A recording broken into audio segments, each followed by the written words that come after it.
Oi, gente, tudo bem com vocês? Hoje eu vou fazer um vídeo que foi pedido por um dos nossos inscritos, o Gabriel Santos.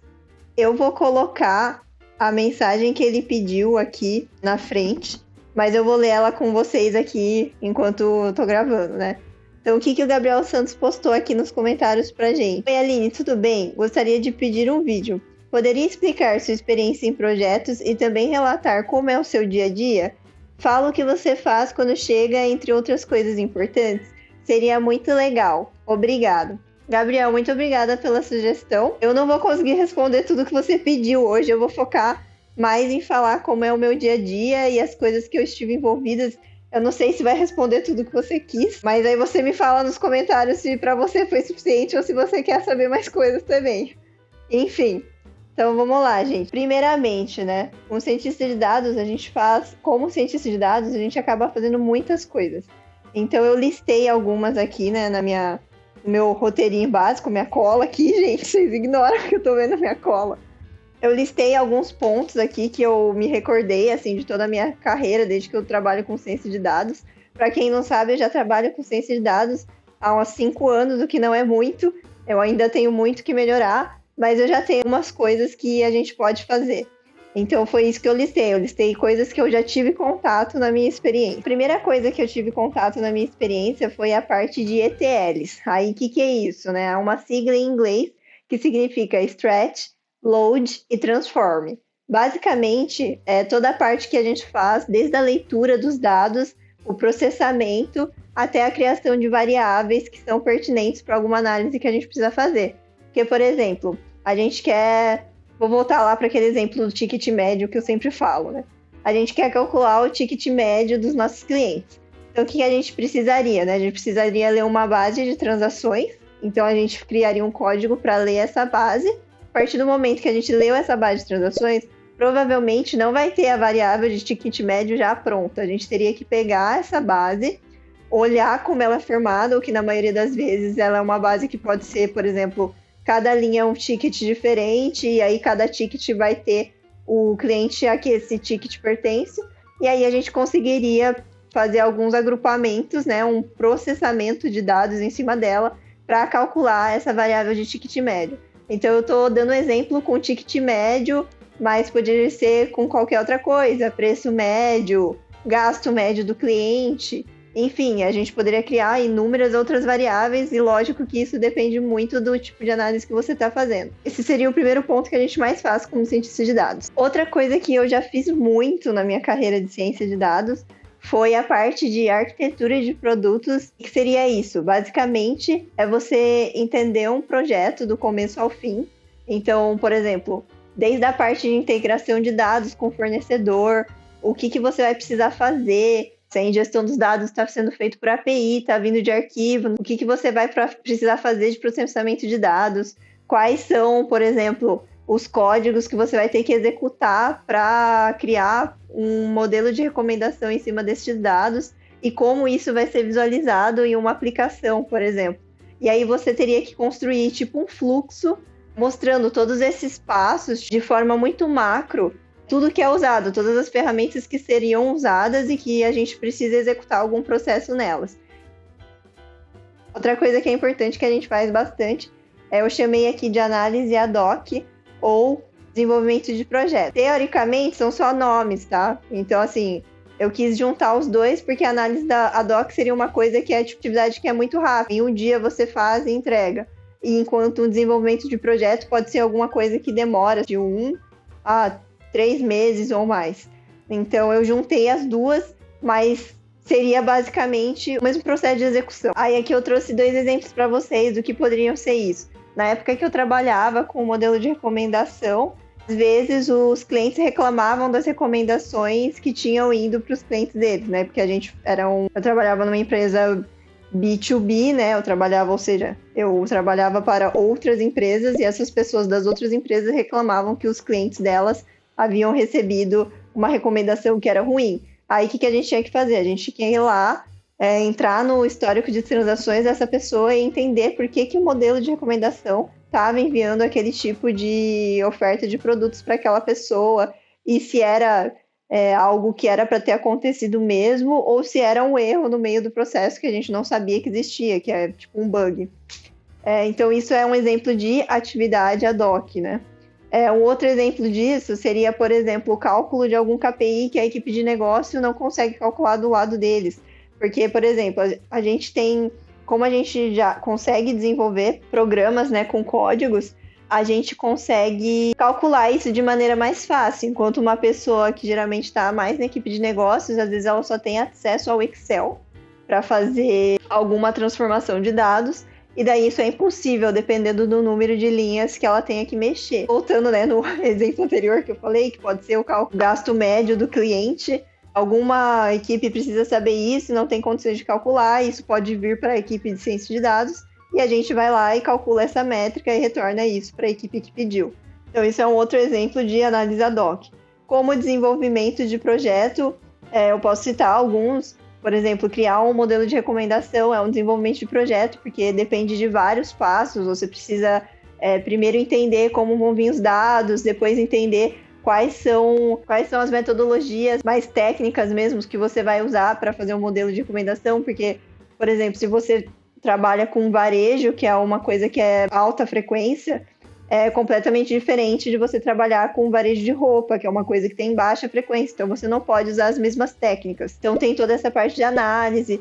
Além disso, tem toda a parte do desenvolvimento do modelo de recomendação, que seria você efetivamente escrever os códigos sobre isso e ao final, né, você apresentar isso para o cliente. Como é que vai ser a apresentação? O pessoal de front-end vai criar um template de e-mail para fazer o envio, vai aparecer direto do aplicativo. Então, tem todas essas nuances que você precisa fazer e por isso que eu classifico isso como um desenvolvimento de um projeto, porque é alguma coisa que é muito grande. E aí, também pode ser algo mais externo, assim, porque, assim, eu acabei citando um projeto que também é um produto, né? Que também pode estar dentro de uma aplicação que eu vou falar a seguir aqui. Mas você pode ter algum projeto que é mais simples, que é, por exemplo, criar uma previsão se o cliente engaja em um tipo de campanha que você está fazendo ou não.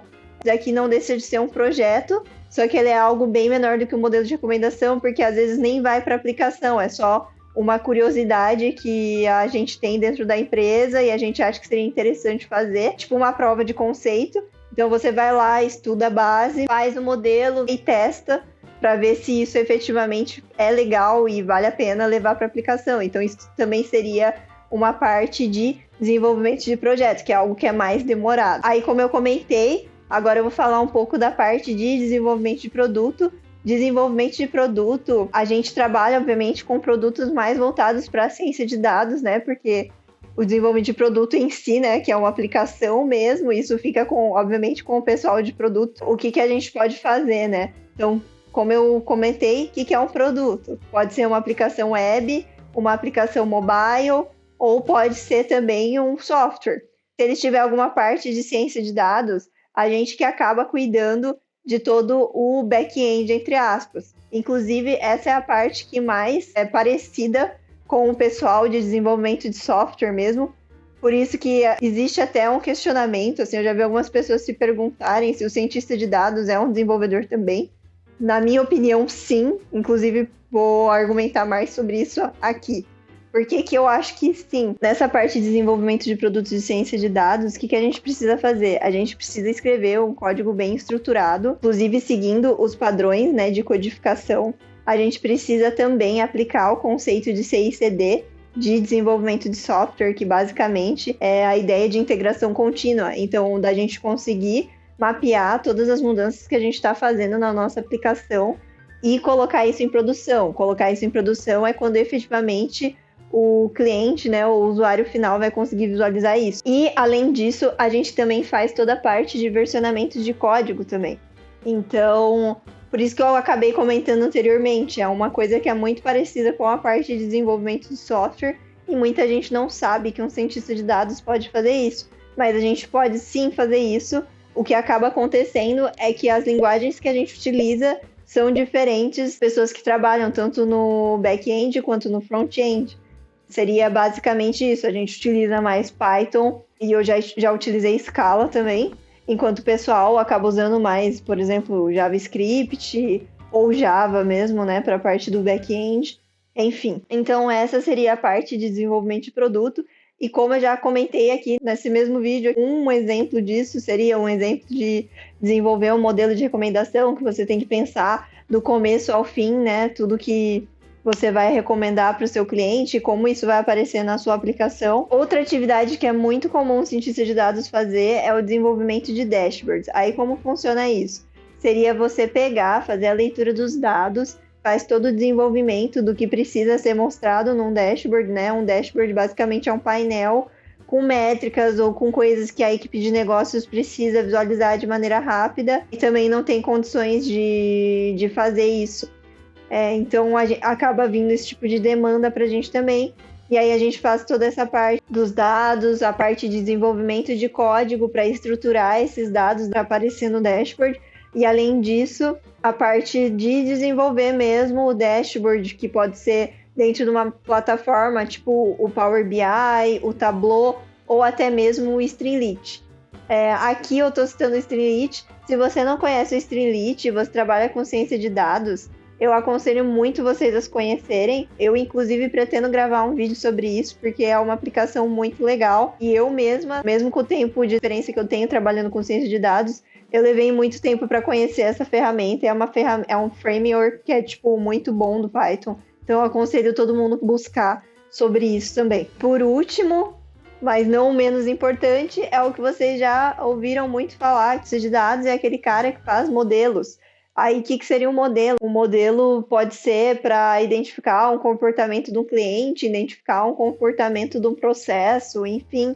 Então, aqui eu posso citar um modelo de restrição de crédito, por exemplo, você identificar através do histórico de transações do cliente se ele tem uma tendência maior a sofrer restrição de crédito e por isso você não vai, dar um cartão, né, dar crédito para ele. Outro tipo de coisa que a gente pode fazer é previsão de demanda, quanto que um produto vende por mês. Também seria um outro tipo de modelagem que a gente poderia fazer. Outra coisa que eu já trabalhei com isso também foi a questão de segmentações de público.